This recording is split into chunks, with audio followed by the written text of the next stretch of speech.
반갑습니다. 중앙대 위정현 교수입니다. 오늘은 전 시간에 이어서 기업의 내부 자원에 대한 분석을 시작을 해보겠습니다. 전략의 주요한 관심이 산업 수준에서 기업 수준을 이동하고 있다. 즉, 큰 덩어리, 산업이라는 큰 덩어리에서 기업이라는 마이크로 레벨로 이동을 하고 있다라는 것들을 지난 시간에 말씀을 드린 바 있습니다. 근데 이제 산업 분석을 우리가 이제 왜 그런 일이 좀 일어나고 있는가?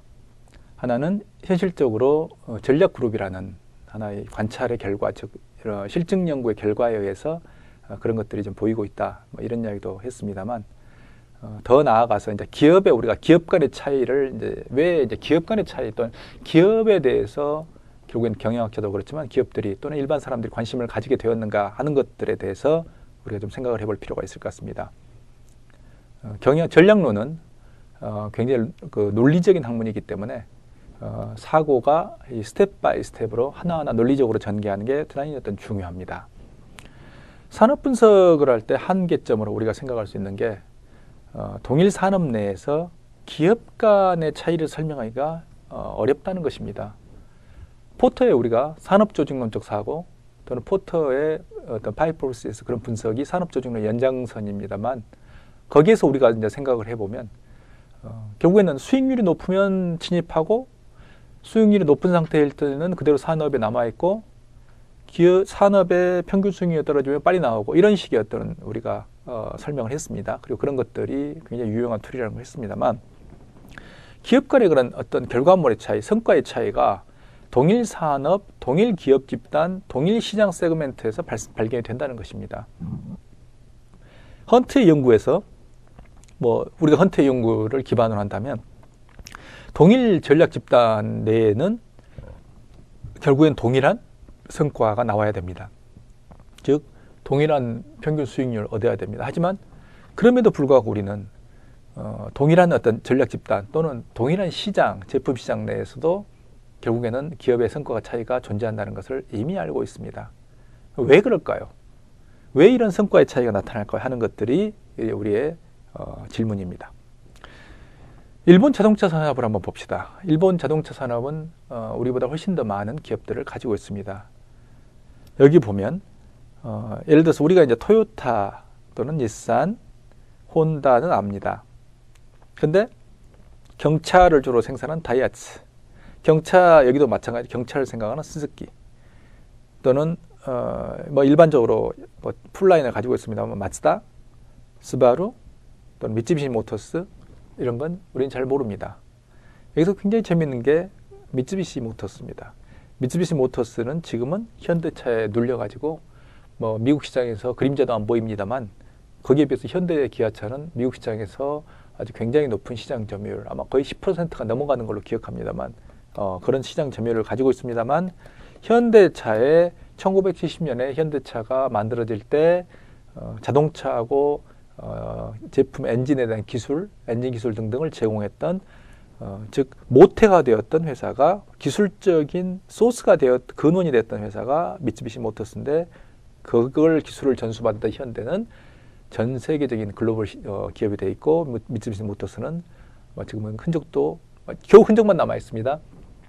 이런 상태입니다. 어쨌든 그걸 떠나서, 그러면 여기서부터 우리가 일본의 자동차 산업이라는 하나의 어떤 전체 산업을 볼 때 어떤 걸 발견할 수 있냐면, 토요타하고 혼다는 누구나 인정하는, 자타가 인정하는 글로벌 자동차 회사입니다. 미국 시장에서도 토요타하고 혼다의 존재감은 압도적입니다. 토요타의 캠리, 혼다의 어코드, 이건 우리의 소나타하고 똑같습니다. 그것은 정말 재밌죠? 미국인의 국민차입니다. 캠리, 어코드는 국민차입니다. 왜 GM이나 아니면 포드, 아니면 크라이슬러, 이런 차들이 왜 국민차가 되어 있지 않는지 참 궁금할 때가 있습니다만, 어쨌든 현실은 캠리 아니면 어코드입니다. 근데 이들은 굉장히 어떤 이들 기업들은 성과가 아주 높은 성과를 보여주고 있습니다. 또는 조금 우리가 하나를 더 하면 닛산 정도죠. 근데 거기에 비해서 글로벌 시장에서 상대적으로 존재감이 좀 약한 기업들, 예를 들어서 이제 특히 대표적인 미쓰비시 모터스 같은 경우가 대표적입니다만, 뭐 사실 이제 스바루라든지 마츠다는 좀 기업의 규모가 작고 뭐 상대적으로 집중화 전략을 좀 취하고 있는 면이 있기 때문에 뭐 로우 퍼포머, 하이 퍼포머 이거 말하기가 조금 그렇습니다만 명확하게 우리가 누구라도 자타가 뭐 부정할 수 없는 것은 미쓰비시 모터스입니다. 왜 그럴까? 왜 똑같은 자동차 시장에서 포터의 이론대로 따르면 평균 수익률을 다 공유해야 되는데 평균 수익률을 보여야 되는데 왜 미쓰비시 모터스는 정말 지금은 찌그러져 가지고 존재감도 없고 일본 시장 내에서도 뭐 거의 좀 망가져 있습니다. 왜 그럴까? 여기에 대한 질문을 사실 포터는 답변을 수행하기가 어렵습니다.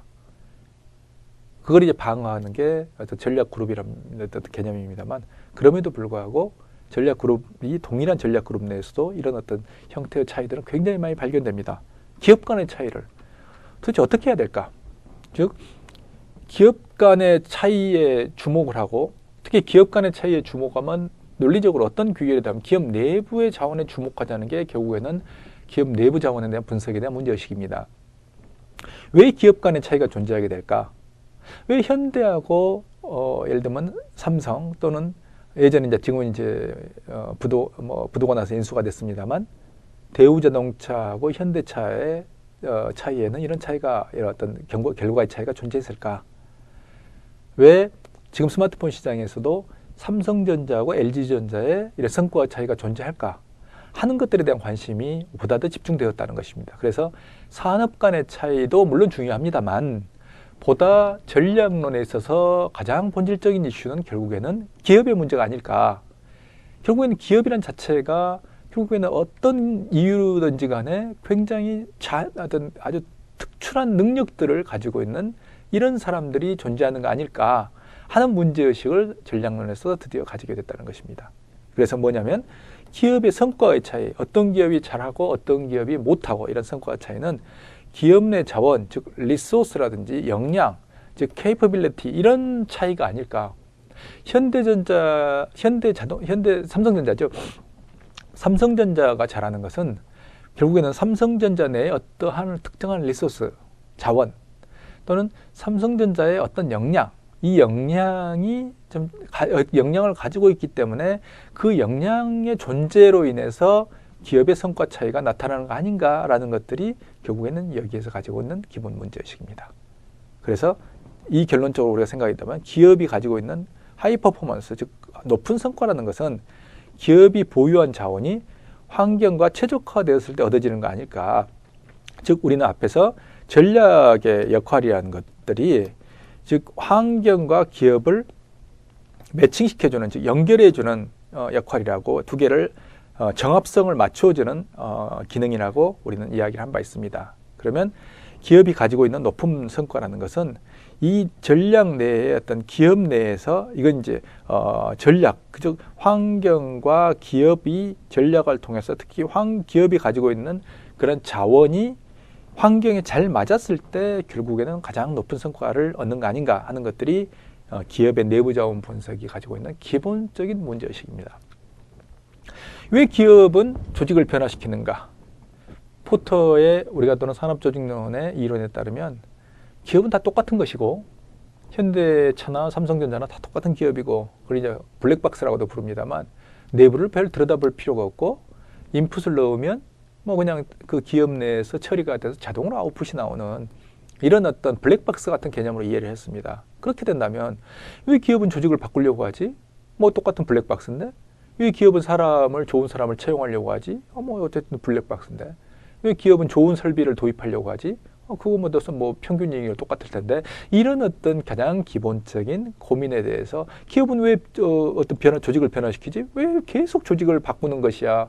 왜 어떤 경우에는 사업부 조직을 강화했는데 어떤 부분은 사업부 조직을 약화시키고 사업부의 권한을 약화시키고 어떤 사업부가 가지고 있는 제품을 다른 사업부로 넘기고 때로는 사업부 간의 협력을 강화시키고 이런 걸 왜 빈번하게 하는가 하는 것들에 대한 우리가 이제 문제제기가 생기는 겁니다. 그러면 우리가 이제 삼성의 이런 조직 개편들을, 예를 들면 삼성전자의 조직 개편들을 지금 최근에 시도가 되었습니다. 한번 그걸 보면서 생각을 좀 해보기로 하겠습니다.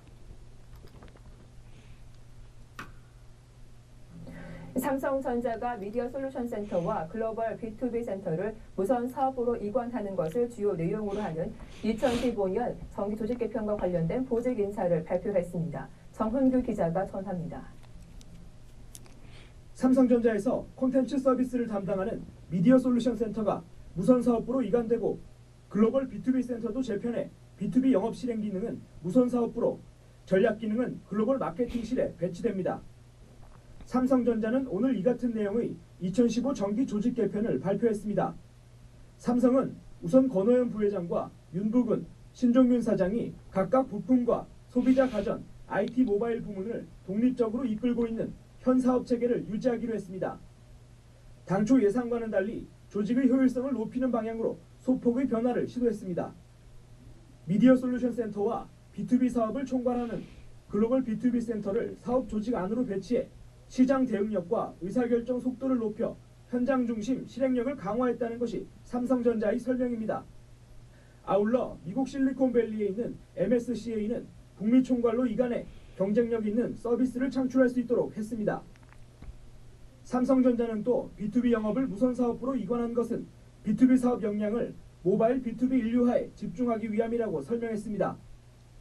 아울러 지속적으로 해외 판매법인의 B2B 인력을 보강하고 조직 확충을 통해 B2B 역량 강화에 더욱 박차를 가할 방침입니다. 해외 조직의 경우 2개의 판매법인으로 운영되던 미국 판매법인을 시너지와 효율 제고를 위해 1개의 판매법인으로 통합했습니다. 기존에는 소비자 가전 사업 중심의 뉴저지 소재 SEA 법인과 IT 모바일 사업 중심의 댈러스 소재 STA 법인을 SEA 법인으로 단일화해 뉴저지의 통합 본사를 운영할 예정입니다. 한편 삼성전자는 무선사업부 전략마케팅실과 개발실장을 새롭게 임명했습니다. 글로벌 마케팅실장 겸 글로벌 B2B 센터장이었던 김석필 부사장이 무선사업부 전략마케팅실장으로, 무선사업부 기술전략팀장이었던 고동진 부사장이 개발실장을 맡게 됐습니다. 삼성전자는 TV와 휴대폰 등 1등 DNA를 보유한 영업조직은 핵심 역량이 지속 발휘될 수 있도록 기존 조직의 틀을 최대한 유지하는 한편 중복 기능은 통합 운영에 효율을 높이고 자원은 재분배해 사업 경쟁력을 제고한다는 계획입니다. 서울경제TV 정훈규입니다.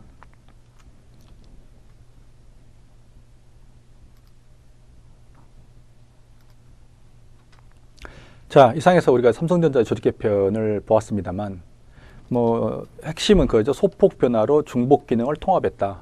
그리고 각 사업부의 독립적인 기능을 그대로 좀 유지하게 됐다. 약화시키지 않았다라는 게 이제 기본적인 요지입니다만, 왜 이런 걸 하냐는 거죠. 왜 기업은 이런 어떤 조직 개편을, 결국에는 기업의 목적은 성과의 향상입니다. 성과의 극대화입니다만, 왜 조직 개편을 하려고 하냐는 거죠. 그것은 뭐냐면, 기업 내부에 뭔가를 가지고 있는, 즉 기업 내부에 가지고 있는 자원을 효율적으로 활용하는 것이 괴단히 기업의 성과에 중요하다는 것들을 기업이 인지하고 있다는 것입니다. 사실은 이런 이야기는 기업의 내부에서는 또는 경영학의 내에서는, 전략론 내에서는 거의 상식적인 이야기입니다만, 그럼에도 불구하고 앞에서 계속 이제 흐름에서 우리가 산업조직론에서부터 시작해서 산업분석에서 내려오고 있기 때문에 우리가 그런 어떤 사고들에 대한 이해를 우리가 할 필요가 있기 때문에 지금 다시 반복적으로 설명을 좀 하고 있습니다.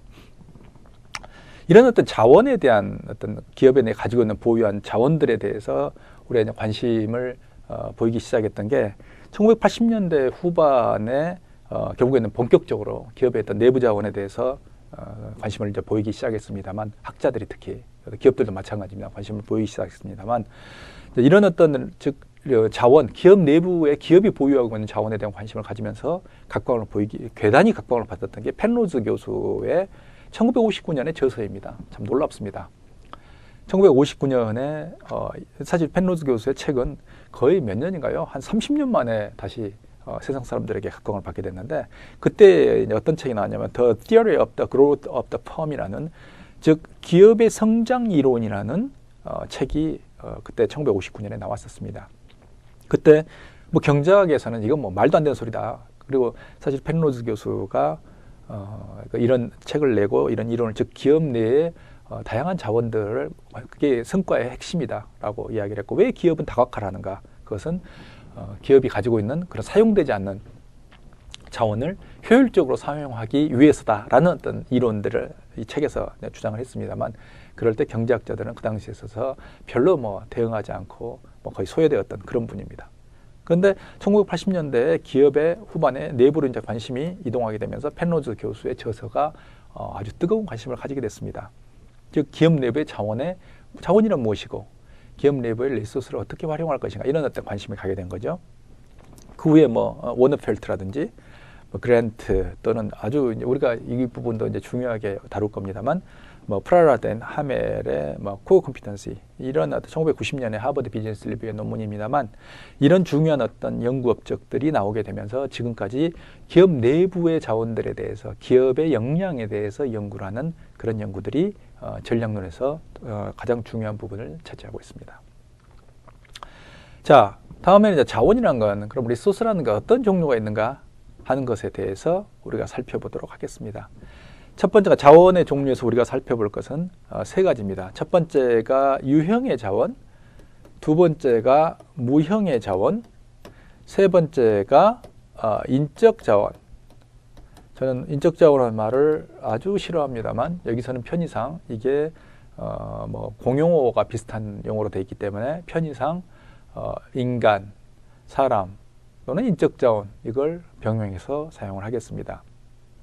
앞에서 펜로즈 교수가 이야기를 할 때 이런 그 내부 자원에 대해서 굉장히 이제 중요한 평가를 했다라고 이야기했는데 펜로즈 교수가 쓰지 않았던 또는 싫어했던 용어 중에 하나가 인적 자원, 휴먼 리소스라는 용어였습니다.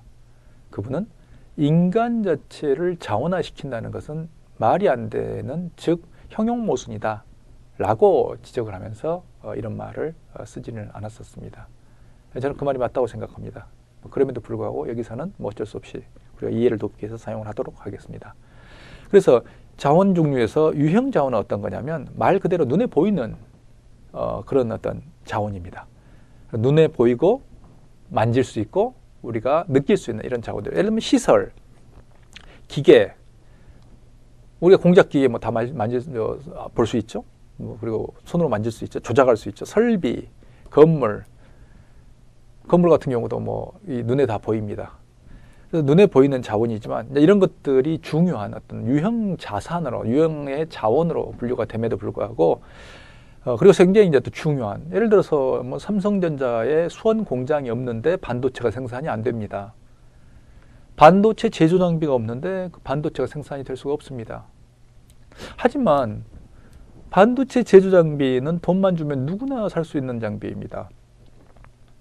특히 뭐 이런 뭐 방위산업체에 생산하는 그런 어떤 제품도 아니기 때문에 돈만 주면 다 살 수 있고 또 여러분이나 나나 돈만 주면 뭐 건물을 올릴 수 있고 땅을 사서 건물을 올리면 뭐 어떤 용도 사무실로 쓸 수도 있고 공장으로 쓸 수도 있습니다. 그렇기 때문에 이런 어떤 유형의 자원이 얼마나 가치를 가지고 있는가 하는 것들이 평가가 이제 곤란할 때가 있다는 것입니다. 자, 우리가 이제 몇 가지 케이스를 보겠습니다.